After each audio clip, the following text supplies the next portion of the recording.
Bonjour, bienvenue dans la série sur l'électrodynamique classique. Donc continuons sur le théorème de Poynting dans le cas de milieux dispersifs.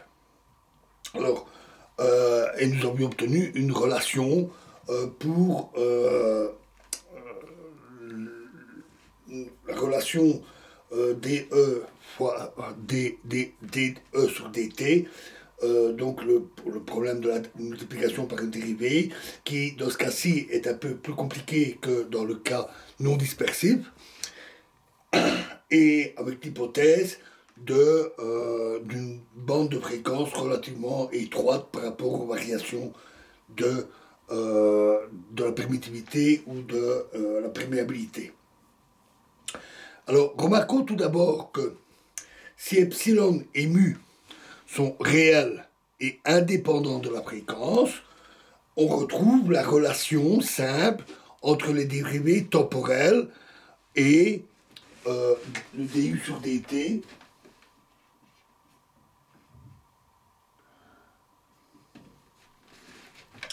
que nous avions défini plus tôt. Alors, deuxièmement, le premier terme de la relation précédente, donc la dernière relation qu'on avait vue dans la vidéo précédente, représente manifestement la transformation d'une énergie électrique en chaleur, ou plus généralement en diverses formes de rayonnement. Par exemple, si les fréquences dominantes sont proches d'une résonance atomique d'un milieu fortement absorbant, c'est-à-dire le cas imaginaire, partie imaginaire de epsilon différent de 0, l'éventuelle réémission de rayonnement absorbé à la fréquence oméga survient à la fréquence oméga prime avec oméga prime inférieur ou égal à oméga. Tandis que le second terme de la relation que nous avions vue correspond à une densité d'énergie effective. On obtient une expression plus éloquente, compatible avec notre hypothèse sur l'étroitesse de l'intervalle de fréquence composant E et H, si on suppose que E est égal à E de t fois cosinus oméga 0t plus alpha, et H égale H de t cosinus oméga 0t plus bêta.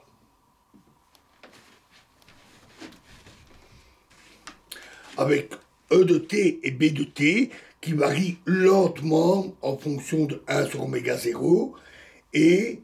de l'inverse du domaine de fréquence sur lequel epsilon oméga ou mu oméga varie de manière appréciable. En substituant dans la dernière relation qu'on avait vue dans la vidéo précédente, et dans son homologue magnétique, ces expressions, en le substituant ces expressions aux transformées de Fourier E de oméga et H de oméga, puis en prenant la moyenne sur la période associée à la fréquence porteuse, oméga 0, des deux côtés de la somme, on trouve, après quelques manipulations élémentaires, que E dd sur dt plus H dB sur dt est égal à 2 oméga 0 partie imaginaire de epsilon oméga 0 fois la moyenne EXT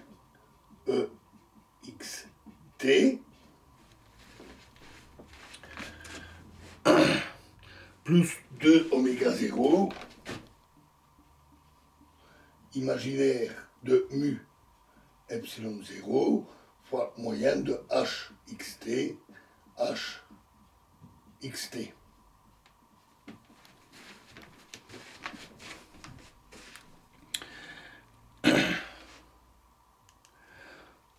plus du effectif sur dt.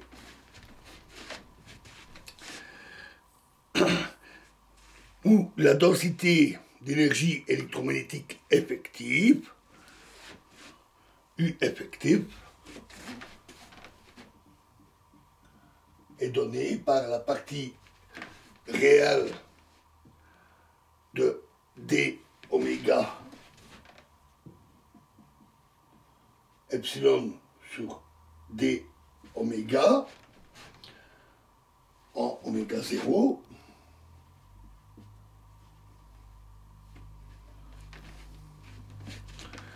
fois E fois E, j'écris plus tous les arguments complets, c'est E fois E, plus partie réelle de D oméga mu sous D oméga en oméga 0 fois H, la moyenne de H fois H.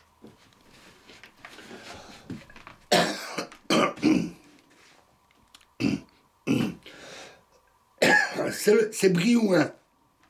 qui, le premier, remarqua la présence des facteurs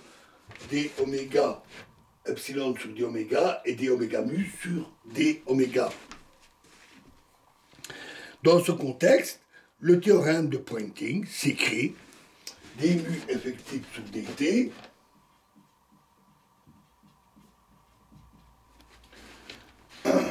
plus nabla S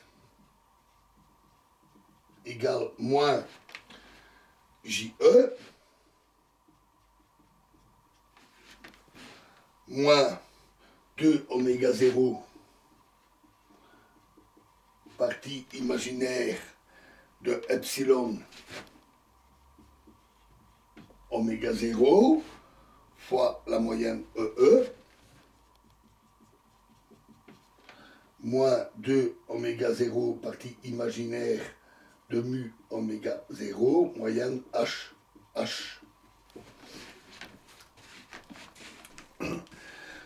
Le premier terme ici, je décrit les éventuelles pertes ohmiques, tandis que les suivants représentent l'absorption par le milieu, à l'exclusion des pertes par conduction. Si on intègre la contribution du courant de conduction à la réaction diélectrique, on y reviendra, le terme moins JE disparaît. Cette équation exprime la conservation locale de l'énergie électromagnétique dans les situations réalistes, où en plus de flux d'énergie non locaux, avec nabla S différent de 0, apparaissent apparaissent éventuellement des pertes dues à l'échauffement du milieu, obtenues avec imaginaire epsilon différent de 0 et imaginaire mu différent de 0, et qui conduisent à une diminution supposée lente de l'énergie des champs. Donc voilà pour ce cas-là, et dans la prochaine vidéo, nous parlerons du théorème de Poynting pour les champs harmoniques, ce qui nous permettra de définir les notions d'impédance